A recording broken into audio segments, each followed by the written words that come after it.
This is a final video to fix Surface RT browser issues and get YouTube or streaming content working smoothly.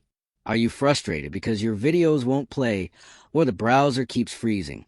This happens because the old Surface RT browser struggles with modern websites and streaming technology. Most solutions on YouTube or social media are long, confusing, and full of steps that don't work for everyone. But on Rexist, I have a simple trick that works fast.